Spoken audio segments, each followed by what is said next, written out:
Assalamualaikum warahmatullahi wabarakatuh. Alhamdulillah, alhamdulillahilladzi ja'ala ramadan sahur siyaman lil wassalatu wassalamu ala asyrafil anbiya'i wal mursalin wa ala alihi wa asyrafil mujahidin at-tahirin amma ba'd. Jamaah qiyamul Ramadan, kembali kita bertemu di bulan Ramadan, maka bersyukurlah orang-orang yang menemui di bulan Ramadan. Sering kita kultum di bulan Ramadan, akankah kita akan berjumpa di bulan Ramadan yang akan datang? Maka pada tahun ini yang pernah satu terkumpul bersama, dan malam hari ini ternyata sebahagian kawan kita telah mendahului kita. Inilah yang kita maksudkan bahwasanya ada banyak orang yang merindukan di bulan Ramadan itu. Maka kita cari apa penyebab kesenangan dan kebahagiaan datangnya di bulan Ramadan itu. Yang pertama, barang siapa yang beribadah di malam Ramadan, man qama ramadana imanan wa ihtisaban ghufirallahu ma taqaddama min dhanbihi. Inilah alasan semua umat Nabi itu merindukan di bulan Ramadan, karena orang-orang yang beribadah di bulan Ramadan dengan iman itu maksudnya ia mempercayai janji-janji Allah, kemudian dengan ikhlas. Kalau tafsir terjemah itu mengatakan hanya mengharap pahala. Maka kalau secara huruf itu adalah wahtisyaban, ia mengenali akan dirinya, ia tahu tentang sejatinya dirinya bagaimana ia hidup. Inilah yang disebut dengan wahtisyaban. Maka akan Allah ampuni segala dosa-dosanya yang telah lalu selama tidak berbuat dosa besar. Ini alasan banyaknya orang rindu dengan Ramadan. 11 bulan kita sibuk dengan urusan tipu daya dunia, kesedihan menimpa, musibah menimpa, kebahagiaan kita jalani, kesenangan kita nikmati. Banyak yang lupa dengan diri, banyak yang lupa dengan Tuhan. Maka di Ramadan ini Allah menjanjikan akan menghapuskan, akan memberikan ampunan dosa-dosa yang telah lalu. Kemudian hadis yang berikutnya man shoma. Jadi hadis ini dua. Ada yang disebut man qama dan ada yang disebut dengan man shoma. Man shoma ini adalah bagi orang yang berpuasa di bulan Ramadan. Allah janjikan akan memberikan ampunan dosa-dosanya yang telah lalu. Jadi satu paketnya. Kalau malam kita beribadah, yang disebut kebanyakan orang itu adalah sholat tarawih. Kalau siangnya kita berpuasa, maka yang diperhatikan di sini, karena kedua-duanya adalah menghapuskan dosa-dosa yang telah lalu. Rugilah kita yang berada di bulan Ramadan, tapi nantinya di akhir Ramadan masih memiliki catatan dosa. Maka sebagai barometer, sebagai catatan bagi kita, yang pertama, semua orang pasti tahu dan mengenali memprediksi bahkan menilai. Yang pertama, sholatnya sah atau tidak. Itu sekolah TK, SD pun tahu ilmunya itu. Sembahyangnya itu sah atau tidak itu tahu. Bila tak kantor batal berarti jangan ada sah. Sembahyang itu tahu karena hukum. Dasarnya apa? Inna sholata lizikri. Yang kedua, bisakah kita mengetahui sholat kita itu diterima atau tidak? Bisa ada kita mengukur sholat kita itu diterima atau tidak? Kalau sah tidak sahnya itu mudah. Kalau ada wudhu, ada sah ya sembahyangnya. Bila inya pandir sewaktu sembahyang, ada sah juga sembahyangnya haram. Ketinggalan rukun salah satu, ada sah juga sembahyangnya. Itu kan mudah karena hukum. Tapi bisakah kita tadi mengenali sembahyang kita itu diterima atau tidak? Nah, itu jauh urusan Tuhan aja. Maka ujian Tuhan sudah kupadahi, inna sholata tanha anil fahsya'i wal munkar. Jadi dua aja ukurannya sembahyang itu diterima atau tidak. Yang pertama, kita itu berbuat paksa. Paksa itu artinya keji. Keji itu apa maksudnya? Ini kadang-kadang kita ada sadar berbuat keji. Hari-hari kita lakukan, makan, minum, itu hari-hari kita lakukan. Bisakah makan dan minum itu menimbulkan perbuatan keji? Bisa. Waktu berusaha dapat duit, bisakah itu dikatakan perbuatan keji? Bisa. Karena kita ada ilmunya. Contohnya, kalau kita lapar, kemudian makan, setelah makan pasti akan merasakan kenyang. Apabila kita menuduh kenyangnya itu karena makan, itulah yang disebut dengan keji. Apabila kita ada duit, kemudian kita berusaha berdagang atau apapun, lalu dapat duit, lalu menuduh dagangan tadi yang mendatangkan duit, itulah yang disebut dengan hati yang kecil. Kenapa? Karena menuduh dagangan mendatangkan duit, menuduh makanan yang merasakan atau mendatangkan kenyang. Di mana Allah yang mendatangkan kenyang? Ujar Tuhan, bedanya lapar, bawa makan, karena aku datangkan kenyangnya. Jadi yang datangkan kenyang siapa? Ya Tuhan. Itulah maksudnya. Yang kedua, ia berbuat munkar. Munkar itu adalah sesuatu yang kita perbuat tapi kita tidak tahu siapa sesungguhnya yang berbuat. Kita menuduh, bisa juga angkat tangan, bila tangan bergerak menuduh tangan bergerak. Kada ingat siapa yang menggerakkan tangan itu bisa bergerak. Itu yang disebut dengan munkar. Bahasa agamanya ingkar. Ingkar itu bahasanya. Nah ini yang penting. Kenapa ini kita sampaikan di awal? Saya 30 hari nantinya kita ini tahap pembersihan. Allah memberikan ampunan dosa, tapi hati kita belum bersih, masih ringan hati kita. Kayak pahala diampuni dosa.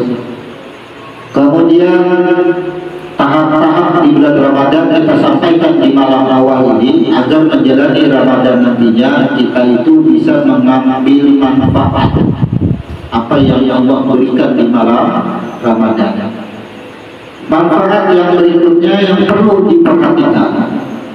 Nanti kita akan berada di malam Lailatul Qadar, 10 malam terakhir. Apa yang dimaksud dengan Lailatul Qadar? Lailatul Qadar itu adalah malam. Lailah malam. Qadar adalah ketentuan. Atau di mana Allah menentukan nasib kita. Mungkin yang asalnya gawiannya sedih aja. Biasa belajar apa menyial terus. Mudahan aja tidak sudah Ramadan ini baik. Kayak apa hendak baik? Kalau wadahnya ada diberesihi, maka kita pahami bahwasanya qadar itu bertempat yang disebut dengan qadar. Jadi qadar itu wadahnya, qadar itu isinya. Jakalinya bahasa kita qadar itu teko iskapnya. Maka apa? Qadar itu adalah penyuhnya, isinya tadi. Bila hendak bersih isinya, hendak baik isinya, bersih wadahnya. Apa yang disebut wadah pada diri kita, yaitu hati kita. Jadi sebulanan ini bujur-bujur bersihin hati kita. Takarannya tadi yang pertama, sembahyang diterima atau kada. Ukur apabila dia masih menuduh, nama ulah aku menangis si anu, nama ulah aku sedih gara-gara si anu. Nah itu pian keji ngaranna. Aku mendatangkan bahagia, aku datangkan rasa susah dan sedih itu. Maka kata-kata aku itulah Tuhan yang mendatangkan semua. Tidak ada lagi tuduhan kepada yang lain. Apabila masih menuduh kepada yang lain, inilah yang disebut dengan tipu daya dunia. Jangan ada bagawi, aku jangan ada berduit. Jangan ada berjualan, aku jangan ada berduit. Berarti yang menuduh datangnya duit karena jualannya itu ketiga. Berarti hatinya masih kotor, wadahnya masih kotor. Maka nantinya di malam Lailatul Qadar, penentuan nasib kita, penentuan yang disebut dengan qadar kita, akhirnya ya sama aja. Ukuran lebih kada ada kemajuan setiap tahun di bulan Ramadan, tidak ada kemajuan kehidupan tentang ketuhanan. Hanya urusan dunia yang kita sibukkan perbaiki. Maka dari awal amalannya yang pertama ini amalan hati. Bila mendengar perkataan dari siapapun, oleh siapapun, bentuknya apapun, dengarkan, buang. Tidak ada manfaatnya apabila menggores hati kita yang cacat. Itu ada baik, ada selamatnya. Apa aja? Maka tidak ada bagi kita hati kita itu rusak oleh perkataan siapapun, oleh perbuatan siapapun. Dihina, dicaci, tidak ada membuat hati kita itu rusak. Jangan mau kita, itu di budaya dunia.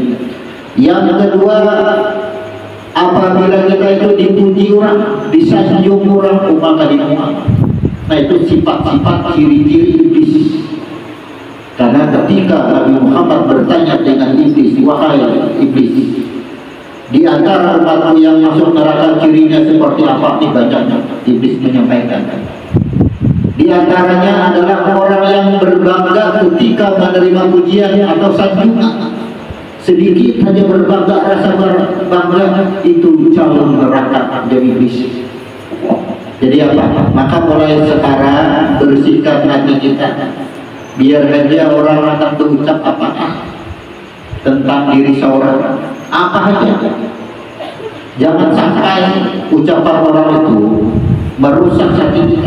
Biarkan kelihatan ini. Yang kedua, bila orang saya puji-puji, sanjung-sanjung, menjirakan ini juga. Jangan tapi diri semua, jangan tapi kehimungan. Kenapa? Membuat kita celaka. Jangan mau. Makanya kita sampaikan di malam Ramadan di awal ini, karena tujuan 30 malam Ramadan ini adalah tahap-tahap pembersihan. Beruntung kita sebenarnya bisa malam hari ini menemui Ramadan. Coba orang-orang yang dahulunya Ramadan dahulu bertatai lawan kita, bersebelahan lawan kita, satu saf dengan kita, di belakang kita safnya, di muka kita safnya. Tahun ini sudah tidak ada lagi orang. Kalau orangnya sudah tidak ada lagi, apakah dia akan mendapatkan kerugian? Belum. Karena di beberapa hadis mengatakan kalau orang itu sudah meninggal, terputus amalnya itu kecuali 3. Yang pertama, ia memiliki anak yang soleh atau soleh, ia mendoakan terus. Kemudian ilmu yang bermanfaat, ia memadai anak digawi dipakai oleh anaknya, jalan terus saja juga. Kemudian apabila almarhum meninggalkan harta, jangan hendak mewaris saja harta, karena harta warisan itu ada hak masih bagi yang meninggalkannya, ada hak masih. Maka ketika Nabi ditanya sedekah yang paling afdal, paling baik ya Rasul apa? Ujar Nabi, sedekah di bulan Ramadan. Maka orang yang memberikan, orang yang bersedekah di bulan Ramadan, khusus membuka akal orang yang berpuasa, maka ia mendapatkan nilai puasa sama dengan orang yang berpuasa. Nah, jadi kada ada kerugian. Orang yang sudah kada ada lagi tapi hartanya ada, atau ia memiliki usaha, almarhum ini ia memiliki usaha lalu dilanjutkan oleh orang yang hidup, maka selanjutnya apa? Akan ada hasil. Hasilnya apa? Peruntukanlah untuk membukakan orang puasa, maka almarhum pun mengalir juga dapat juga nilainya. Jadi tidak ada kerugian almarhum.